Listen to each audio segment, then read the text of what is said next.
Conf, Jeremy Boltis, Joel Risi, and Barrett Poole. About an opening statement from Coach, and then we'll take questions.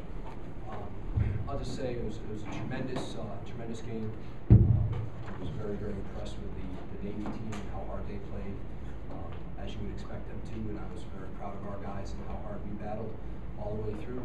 Two really evenly matched teams, I thought, and I feel fortunate that we were able to come out on top this one. Question? Go ahead.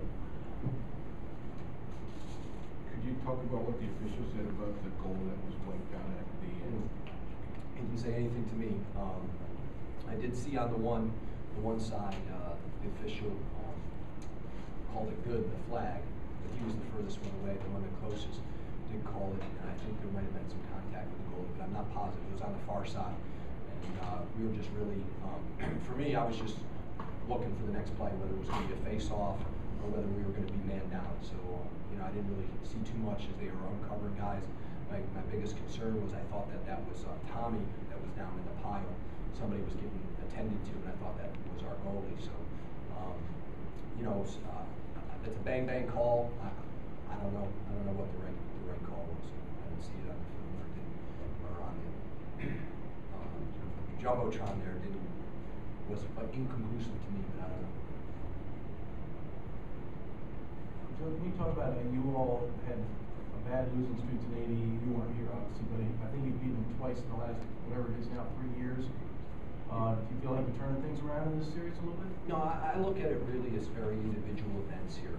Each and every one of them, I do. I don't think this is any signal that things have changed or turned, or just like I was here on the tail end of that in 06 and 07, and even in 08. I told our guys that each game is a new life. It's a different deal, different guys, different team involved. So I wouldn't see that at all. Again, they're a great team. Coach Mead and his staff, I don't think there's too many programs that do a better job than that group, that's for sure. They're terrific with their guys, and it was a hard-fought game, and again, we just were fortunate to come out on top here after 60 minutes. Joe, I'm Christian with Inside Lacrosse. Thank you. The plan to put the short stick on Moran, what was the thought process? And obviously, it went pretty well. Well, it did. It went well, but also Patrick hit like 3 pipes too. So I don't want to call it like great strategy, and all of a sudden, he hits 3 of them, and it's like Alvarez wouldn't do it, put the short stick on him. The plan was to put the ball on him early on. As the week progressed, it really wasn't anything about Patrick. It was a lot more about Joe Lennon. That kid's a hell of a player, and he's a great player. And we thought that he was very gifted in the box and could hurt us in a couple different ways. So that's why we decided to put the pole on him and then try to aggressively go to Pat.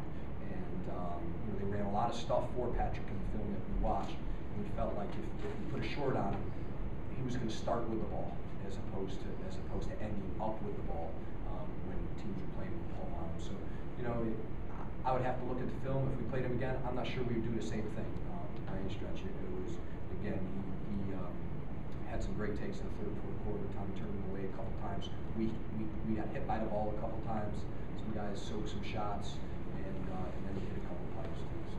It looked like you started to get a little bit of a hand around the game in that second quarter. You got your kind of loosened up, and then that momentum kind of went back and forth in the second half. How did that happen? Well, we shot it pretty well. I mean, we had 4 of 9 shooting against Wickham is a great, that's terrific. And so we were able to get some of those things. Garrett Poole made a couple of great plays.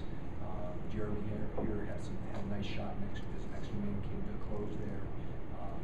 So I think it was a little bit more of that than it was like, hey, this is what we want to do. We were executing our plan, but the bottom line is you still got to get it by RJ, and that's not an easy task.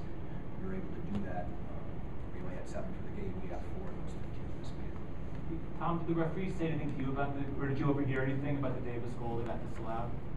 No, it's on my face, just checking, making sure my leg, can I move my legs, I move my knees, my toes, my fingers. And I look over and I see Davis on the ground, and I was just kind of like, all right, I didn't want to look up, and then I just kept hearing no goal, and then got up and checked on Davis, see how he was doing, and he said he was fine. I really did. I think I don't know if I blacked out. really didn't know until until everything kind of got cleared up. And with 9 seconds left, Navy has that inbound. What were you expecting? And Definitely a pass in the middle, or either Landon coming with the shot, but I was screaming check so loud for the base guard, and shut off, and then, I don't know, next thing I know, I'm underneath the dog pile, so it's a nice ending. Can you talk about beating Navy and how meaningful it is for your team, especially the seniors, to go out and win over their arch rival? I was so happy that we got that win for the seniors. I love those guys so much. What they do for this program, as a close group, and their leadership is unreal with us. And I really wanted to win it for them. For them and our scout team guys, those guys work so hard. And for the seniors to go out with the Navy, get our freshmen their first gold star on our letter jackets. I'm getting goosebumps right now. Jerry will answer.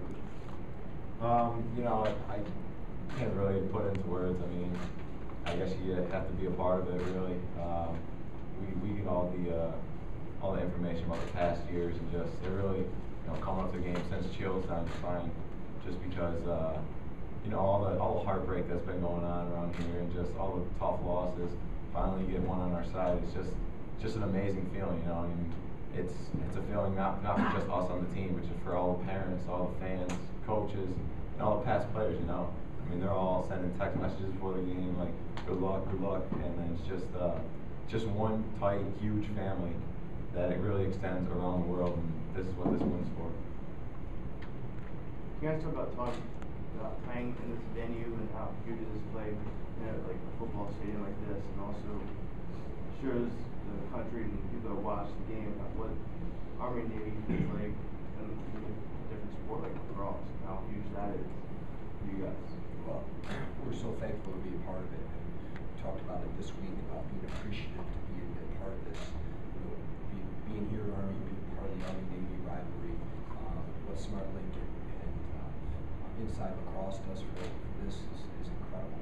It's incredible. It just is a first-class situation for our guys, and this is our home game. And I was asked a lot earlier this week, geez, you can have this at Mikey Stadium and all. I just thought it was one of those experiences. It's college athletics, and it is about, certainly it's about winning, but it's about giving guys great experiences. And Inside Lacrosse and Smart Link has done for these guys to bring them to this venue, to make it happen, to bring our alumni in on Friday night, to have them have a chance to run around, to have our prep schools play against each other. It was such a win for the Army program, and then certainly with ESPN, that exposure is terrific. So that so many people can see it, and there's a lot of Army folks all around the world, all around this country. So a tremendous event for us. Jeremy, can you talk about the winning goal? Navy fought back to tie it, and then less than a minute after they tied it, you got the goal that proved to be decisive. We're kind of just going back to what we've been doing in the second half, or the second quarter, actually.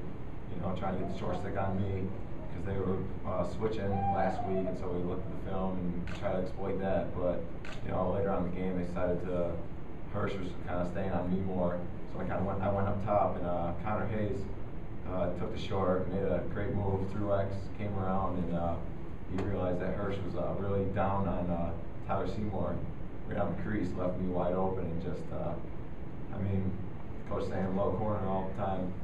Kind of just put it right by off hip, and it's a good goal to put it past, and it just felt really good, So that's I was wondering how you got so wide open. Hirsch basically sloughed inside. We had a little high-low action going on, and Connor drew a lot of attention, and then partly was it because we had a attackman crash into the crease that drove Hirsch right down on him, left me wide open. Just thankful to put it back in that.